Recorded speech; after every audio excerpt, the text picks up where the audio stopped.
श्री राधे। नजरों से गिराना ना, चाहे जितनी सजा देना, नजरों से जो गिर जाए मुश्किल ही संभल पाए।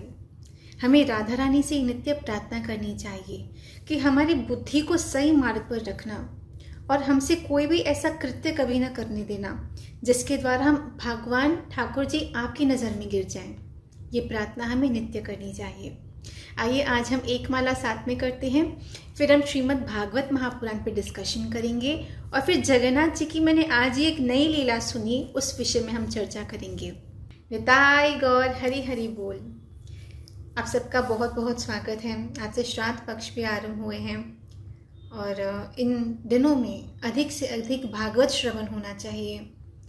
अधिक से अधिक हमें गीता श्रवण करनी चाहिए, पढ़नी चाहिए, भजन ज़्यादा से ज़्यादा करना चाहिए, क्योंकि इससे पितृलोक में बैठे हमारे जो पितृ हैं उनकी आत्मा को शांति पहुंचती है और हमारा भी कल्याण, उनका भी कल्याण। वैसे तो मेरा ये मानना है कि जीते जी अगर हम किसी को सुख देना चाहते हैं तो वो जीते जी देना चाहिए। मरने के बाद क्या पता। तो अगर हम किसी को जीते जी सुख नहीं दे सकते, उसके दुख का कारण बनते हैं, तो मरने के बाद श्राद्ध करने का क्या अर्थ बनता है।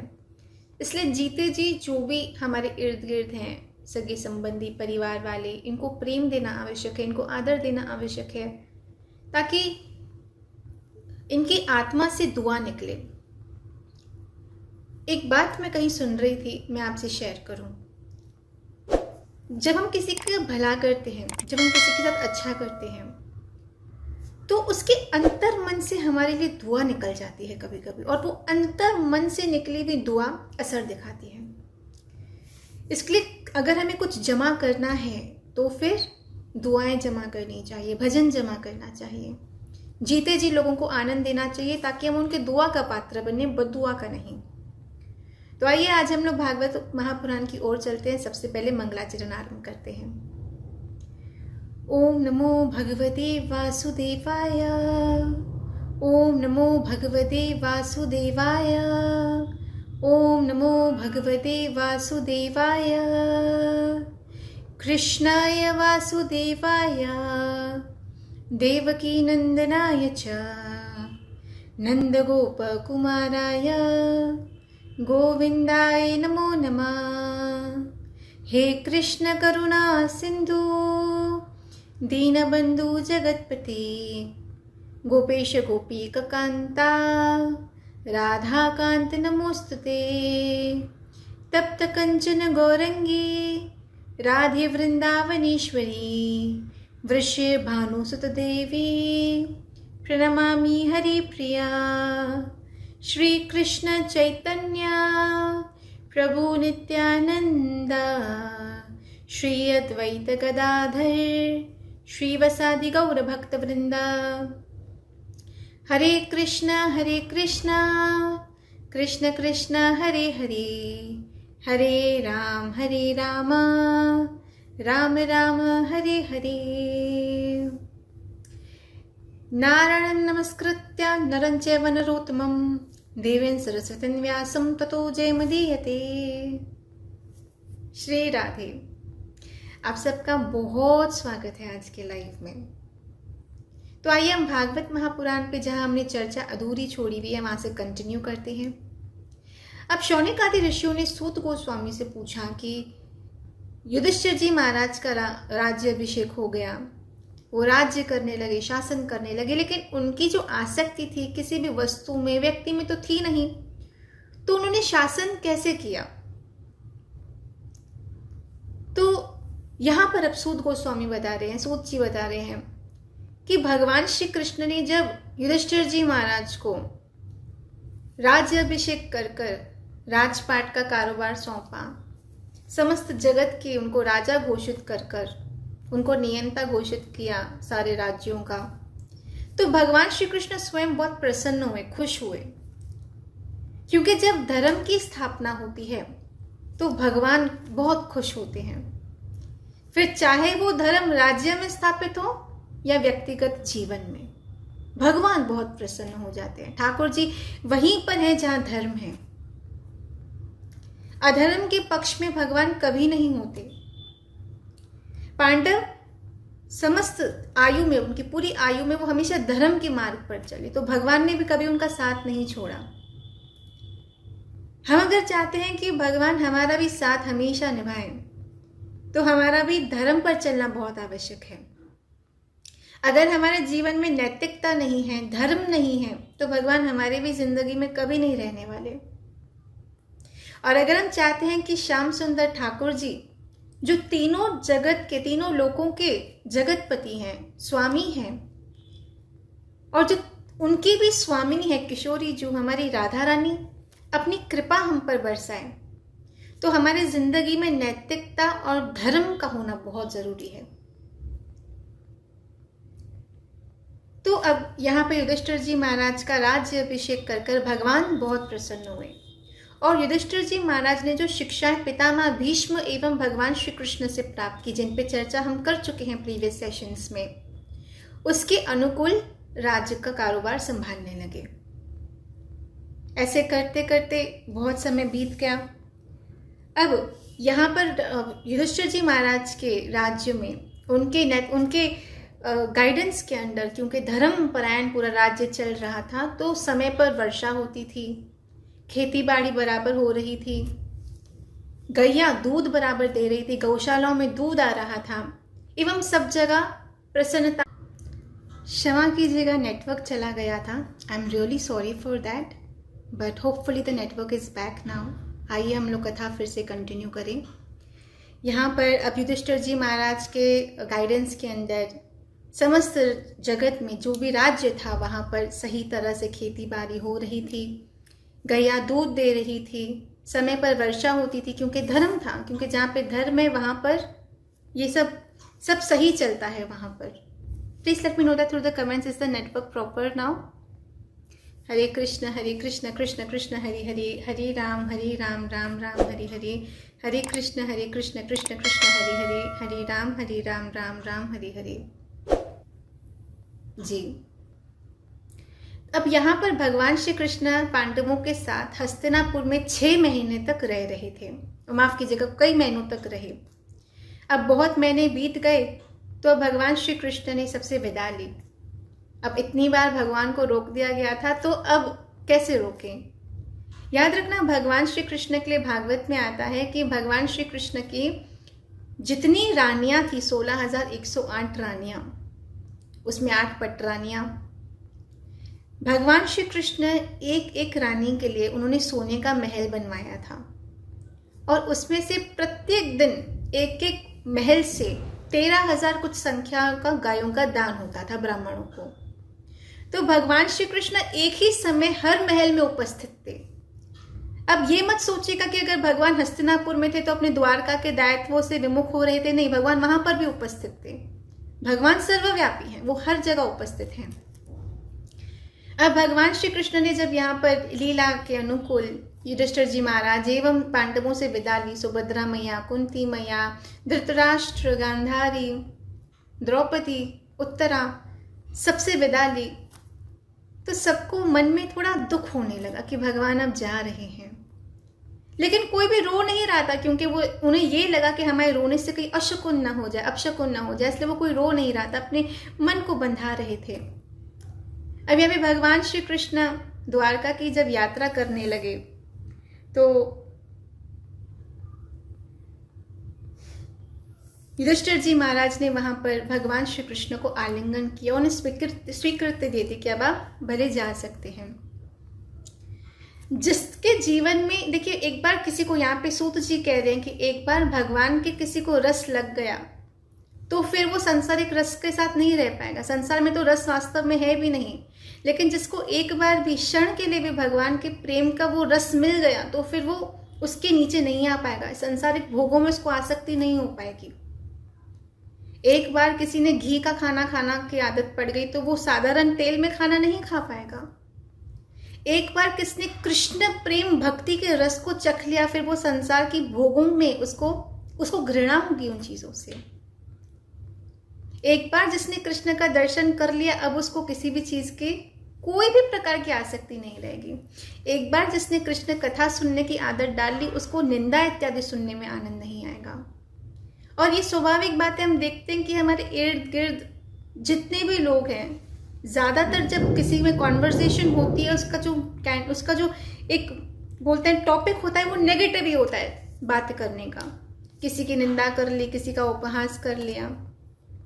और याद रखना, जितना व्यक्ति बड़ा होता है, जितना नाम वाला होता है, उतने ही उसके बारे में बातें बनती हैं। और बातें भी वो बनाते हैं जो उनके बारे में कुछ जानते भी नहीं। इसके लिए निंदा पे कभी भी विश्वास नहीं करनी चाहिए। और अगर हम किसी के विषय में कुछ सुनते हैं तो ये बेटर है कि हम उसी व्यक्ति से जाके इस विषय में क्लैरिफाई करें, रैदर देन जो सुना उस पर विश्वास कर लें। क्योंकि जो सुनने में आया कभी सत्य है नहीं है, इसकी कोई गारंटी नहीं है। इसके लिए हमेशा सामने वाले व्यक्ति से हमें क्लैरिफाई कर देना चाहिए उस विषय में, rather than thinking about it. क्योंकि ये दुनिया में चाइनीज वेस्पर का एक सिस्टम होता है। एक व्यक्ति कुछ बना के किसी को बताएगा, फिर ये इसमें कुछ मिला के तीसरे को बताएगा, ये यहाँ पे ऐसे ही चलता रहता है। लेकिन ये चीज़ें हमें कहीं ना कहीं बहुत बड़े अपराध का भागी बनाती हैं, वैष्णव अपराध का भागी। इसके लिए निंदा से हमें हमेशा बचने की कोशिश करनी चाहिए, हमेशा। और अगर हमारे इर्द गिर्द फैमिली में हम किसी के विषय में कुछ सुनते हैं या क्या, तो we should rather clarify with the person जिसके विषय में बात हो रही है, rather than speaking to others about it. ये शिष्टाचार है, ये बेसिक शिष्टाचार की कुछ बातें हैं। अब यहाँ पे भगवान श्री कृष्ण जब जाने लगे तो सबको दुख हुआ। एक ऐसे ही भक्त की आज हम चर्चा करेंगे जिसको एक बार भगवान के दर्शन नहीं मिले तो वो दुखी हो गया, बहुत दुखी। और उसी के विषय में आज ही मैंने ये कथा सुनी। मैंने भी पहली बार ये कथा सुनी, मुझे बहुत पसंद आई, तो मेरा मन हुआ कि मैं आपके साथ वो कथा शेयर करूं। सुबह सुबह के टाइम पे मैं ये कथा सुन रही थी। एक मुस्लिम भक्त था जिसका नाम था सालवेग। उसकी माँ तो ब्राह्मण थी, लेकिन उसके जो पिता थे वो मुस्लिम थे।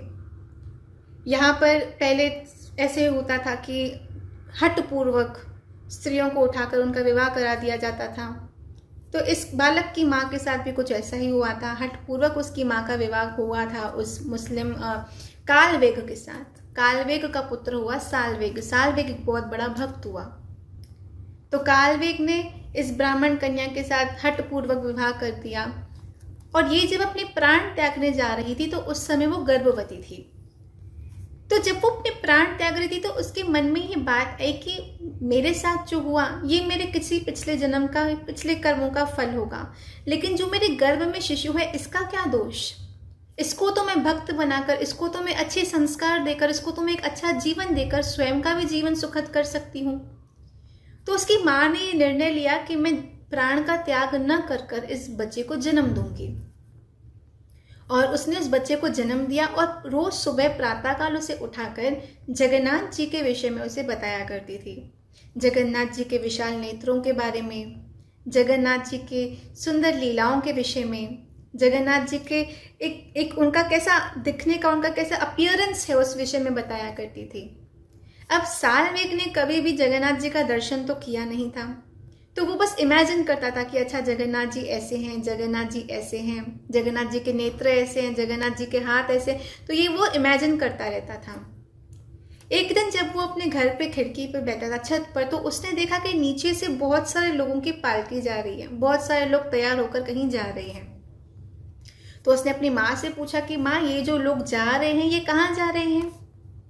तब उसकी माँ ने कहा कि जगन्नाथ जी की रथ यात्रा निकल रही है, तो ये रथ यात्रा में भाग लेने के लिए जा रहे हैं। रथ यात्रा में जगन्नाथ जी अपने मंदिर से बाहर आते हैं, रथ पर विराजमान होकर पूरे जगन्नाथ में भ्रमण करते हैं, तो ये सब वो दर्शन करने जा रहे हैं। तो सालवेग ने अपनी माँ से कहा कि माँ मुझे भी ये दर्शन करने जाना है। मैंने कभी मेरे जगन्नाथ जी को देखा नहीं, बस उनके विषय में मैंने एक सोच रखी, एक विचार रखी है, मैं उनका सामने दर्शन करना चाहता हूँ।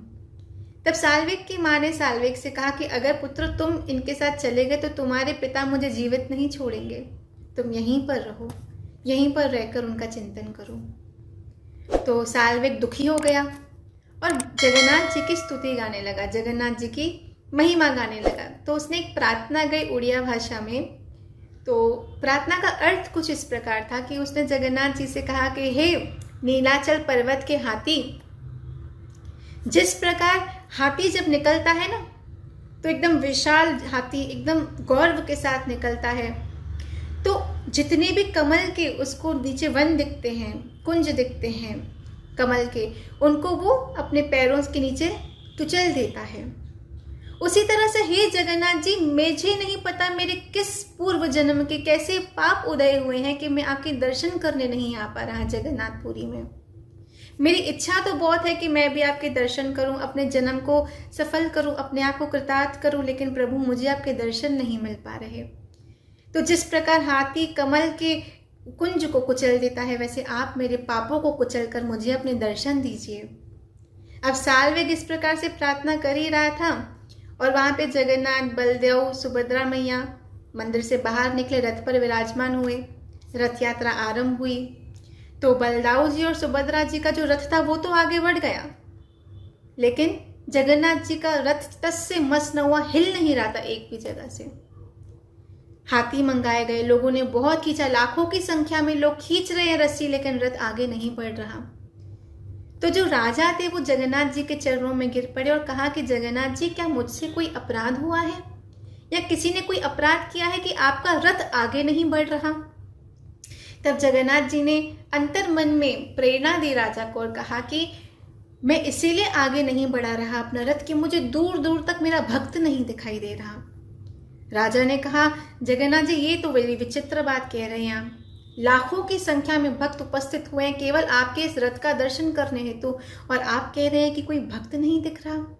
तब जगन्नाथ जी ने कहा, मैं तो केवल अपने एक ही भक्त को जानता हूँ, साल्वेग, और मैं उसी का दर्शन करूंगा, उसी को वो यहाँ पे उपस्थित होगा, तभी ये रथ आगे बढ़ पाएगा, तभी ये रथ यात्रा में चलूंगा, अर्थात मैं अन्यथा मैं यहाँ से हिलने वाला नहीं हूँ।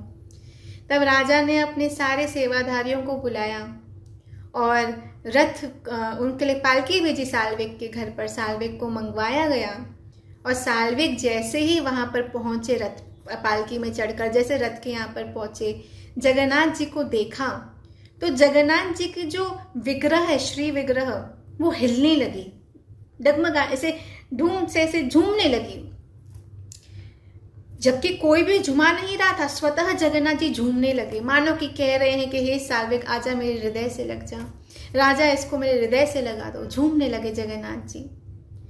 एक बच्चे के मासूम भाव पर, निर्मलता पर भगवान जगन्नाथ रीझ गए और भगवान जगन्नाथ ने जैसे उसे पुकारा तो साल्वेग दौड़ता हुआ गया और जगन्नाथ जी को हृदय से लगा लिया। जैसे ही जगन्नाथ जी को साल्वेग हृदय से लग गया, वहीं से वो रथ आगे बढ़ने लगा और जगन्नाथ जी की रथ यात्रा प्रारंभ हुई। कितने कृपालु हैं हमारे जगन्नाथ जी, कितने कृपालु हैं। अगर हमारा भाव सच्चा है, हमारा हृदय निर्मल है, तो वो भी हमें पाना चाहते हैं। Then it is not a one way relationship, it is a two way relationship. फिर वो एक तरफा प्रेम नहीं, वो दो तरफा प्रेम है। और वो कब है? जब हमारा भाव सच्चा है, जब हमारा प्रेम सच्चा है। अगर हमारे हृदय में कपट है, छल है, हम नहीं ठाकुर जी को रिझा सकते। और हम ये नहीं कह सकते कि मेरे मन में छल कपट नहीं है। अभी इतने बड़े संत सूरदास जी, बिंदु जी महाराज, उनके पद सुनती हूँ, उनके पद पढ़ती हूँ कभी ऑनलाइन रिसर्च करके, और संतों के द्वारा इसका श्रवण होता है, तो उनके पदों में उन्होंने इतनी विनम्रता से भगवान से ये कहा है कि हमारे मन में तो छल है, कपट है, कैसे मैं तुझे पाऊँ। हालांकि उनके मन में छल कपट नहीं था, लेकिन हम ही समझाने के लिए कि जब तक हमारे मन में छल है, कपट है, अभिमान है, हम भगवान को नहीं रिझा सकते। भगवान तो उस भक्त की ओर आकर्षित होते हैं जिसका हृदय निर्मल है, कोमल है। इसके लिए आज स्टार्टिंग में मैंने एक प्रार्थना गई, नजरों से गिराना ना, चाहे जितनी सजा देना, नजरों से जो गिर जाए मुश्किल ही संभल पाए। भगवान की नजर में जो गिर गया वो कभी नहीं संभल सकता। दुनिया के नजर में तो हर कोई बुरा है, हर अच्छे इंसान में भी लोग बुराई ढूंढ ही लेते हैं, लेकिन भगवान की नजर, भगवान की दृष्टि में कौन ऊंचा है, ये महत्वपूर्ण है। दुनिया के सामने हम फेक बन के खुद को अच्छा साबित कर सकते हैं, लेकिन भगवान के सामने ये फेक बना नहीं चलेगा ना। भगवान देखेंगे कि इसकी मानस में क्या चल रहा है, इसके विचार में क्या चल रहा है।